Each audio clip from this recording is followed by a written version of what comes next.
GK. Awati sir यांचे माजी विद्यार्थी आणि त्यांचे सर्व नातेवाईक, उपस्थित ग्रामस्थ बंधू आणि भगिनींनो, आपल्या सर्वांचं मी सर्वप्रथम या कार्यक्रमामध्ये मनापासून हार्दिक स्वागत करतो। विशेष करून सरांचे मित्र असणारे अनेक पत्रकार बंधू या ठिकाणी उपस्थित आहेत, त्यांचं मी मनापासून हार्दिक स्वागत करतो। आणि 33 वर्षाची अखंडित आणि अविरत सेवा जी.के. आवटी सरांनी आपल्या विद्या विकास मंदिर या विद्यालयामध्ये केलेली आहे आणि सेवानिवृत्तीचा समारंभ त्यांचा आज या ठिकाणी संपन्न होतो। खरं म्हणजे राजुरी गावामध्ये जन्माला आल्यानंतर वडील पुंडलिकजी आणि चामुंडाबाई या दाम्पत्याच्या पोटी जी.के. सरांचा जन्म झाला आणि राजुरी हायस्कूलमध्येच विद्यार्थी म्हणून त्यांनी शिक्षण घेतलं।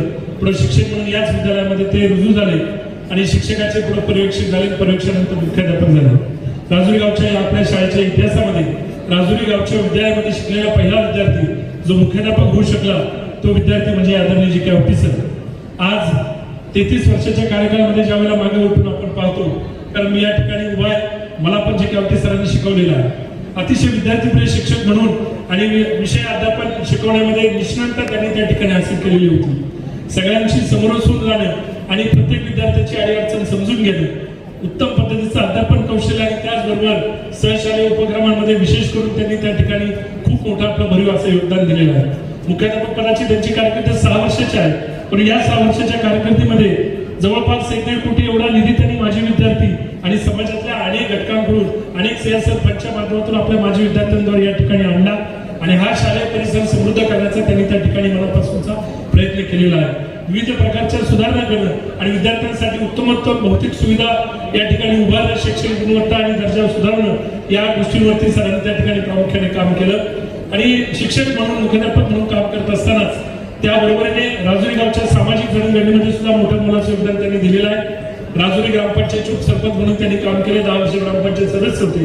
गणेश दूध संस्थेसारख्या या देशामध्ये नावाजलेल्या संस्थेमध्ये 10 वर्ष संचालक म्हणून त्यांनी काम केलं आणि शरदचंद्र पत संस्था या संस्थेचे संस्थापक म्हणून, माजी अध्यक्ष म्हणून, उपाध्यक्ष म्हणून सुद्धा त्यांनी दीर्घकाळ त्या ठिकाणी आपल्या सहकार्यांबरोबर काम केलेलं आहे। श्री गणेश मंडळाचे सुद्धा संस्थापक म्हणून जी.के. आवटी सरांनी त्या ठिकाणी काम पाहिलेलं आहे आणि गावामधल्या अनेक विविध संस्थांमध्ये काम करत असताना आपल्या जे विद्यार्थी उत्तम कशा पद्धतीने घडवता येतील, त्यांना त्यांच्या जीवनामध्ये कशा प्रकारची मदत करते यासाठी त्यांनी सातत्याने त्या ठिकाणी प्रयत्न केलेला आहे। विशेष करून आपल्या सगळ्यांना माहित आहे की जी.के. सर एक अत्यंत उत्कृष्ट अशा प्रकारचे वक्ते आहेत। गावातला कुठलाही सार्वजनिक कार्यक्रम असेल तर त्या ठिकाणी जी.के. सरांशिवाय तो पूर्णत्वास जात नाही आणि कुठल्याही प्रकारचा अभिनिवेश न ठेवता आणि कुठल्याही प्रकारचा मान प्रतिष्ठेचा विचार न करता आजपर्यंत सगळ्यांच्या सुखदुःखामध्ये त्या ठिकाणी त्यांनी उपस्थिती लावलेली आहे। आजही आपण पाहतो की त्यांचा मोठा चांगला जनसंपर्क गावामध्ये, पंचकृषीमध्ये, परिसरात सगळीकडे आहे आणि सातत्याने शाळेमध्ये म्हणजे मी गेल्या 2-3 महिन्यापासून आम्ही पाहतोय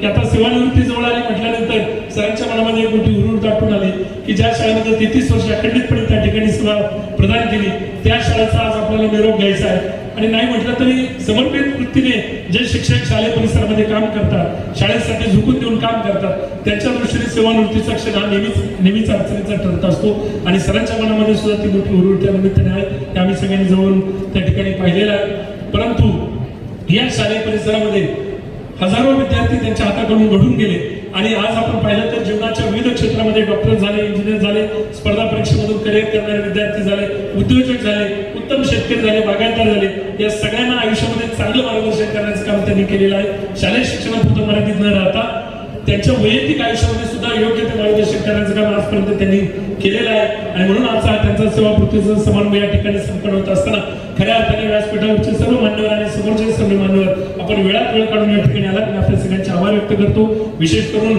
आपल्या विभागाचे लोकप्रिय संसद खासदार डॉक्टर अमोलजी कोल्हे साहेब यांचं शेड्यूल आपल्याला माहिती खूप व्यस्त होतं, दिवसभरात खूप कार्यक्रम होते, परंतु त्यांनी आपला बहुमोल वेळ या कार्यक्रमासाठी दिलेला आहे आणि खऱ्या अर्थाने आज आपण पाहतो की टीव्हीवरती त्यांची सध्याची जी अत्यंत लोकप्रिय मालिका आहे सावित्रीबाई फुले आणि महात्मा ज्योतिबा फुले यांच्या जीवनावरची, की ज्याच्यामध्ये शिक्षणाला अपारंपरिक महत्व दिलेलं आहे। खऱ्या अर्थाने शिक्षणानेच माणसाच्या जीवनामध्ये परिवर्तन घडू शकतं आणि म्हणून ज्यांनी शिक्षणाची ज्योत या महाराष्ट्रामध्ये पेटवली त्या सावित्रीबाई असतील किंवा महात्मा ज्योतिबा फुले असतील यांच्या जीवनावरती प्रकाश टाकणारी उत्तम मालिका आणि मग शिक्षण क्षेत्राशी संबंधित कार्यक्रम असल्यामुळं खासदार साहेब सुद्धा आवर्जून त्या ठिकाणी उपस्थित झाले। सन्माननीय अतुल शेठ बेनके साहेब आणि बेनके परिवारावरती सरांचं नेहमीच प्रेम राहिलेलं आहे, अतुनात प्रेम राहिलेलं आहे। सन्मान्य अतुलजी सुद्धा या ठिकाणी या कार्यक्रमाच्या निमित्ताने उपस्थित झाले आणि सगळे मान्यवर तालुक्यातल्या वेगवेगळ्या संस्थांवरती वेगवेगळ्या पक्षांमध्ये कार्यरत असणारे सरांचे सगळे जेवढे मित्र आहेत ते सगळेजण या ठिकाणी उपस्थित राहिले, माजी विद्यार्थी उपस्थित राहिले, उद्योजक उपस्थित राहिले, ग्रामस्थ बंधू भगिनी उपस्थित राहिले. मी आपल्या सगळ्यांचे मनापासून आभार व्यक्त करतो आणि सरांना या त्यांच्या सेवापूर्तीनंतरच्या आयुष्यासाठी, उदंड आयुष्यासाठी, निरामी आयुष्यासाठी आणि त्यांच्या सगळ्या इच्छा आकांक्षांची पूर्ती होण्यासाठी मनापासून हार्दिक शुभेच्छा देतो. धन्यवाद.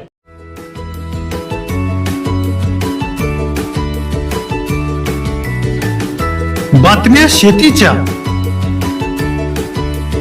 बातम्या मातीच्या, बातम्या अन्यायाच्या, गुन्हेगारीच्या,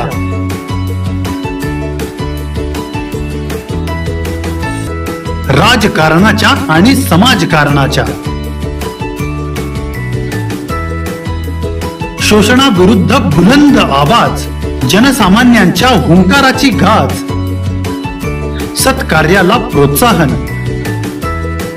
दुष्कृत्याला अनुशासन, निर्भीड, निस्पृह, सडेतोड, बेधडक आणि रोखठोक म्हणजेच विघ्नहर टाइम्स. शोध बातमीचा, ध्यास सत्याचा. आपलं चॅनल, आपली बातमी. सबस्क्राईब तर कराच, पण बेल आयकॉनवर क्लिक करायलाही विसरू नका.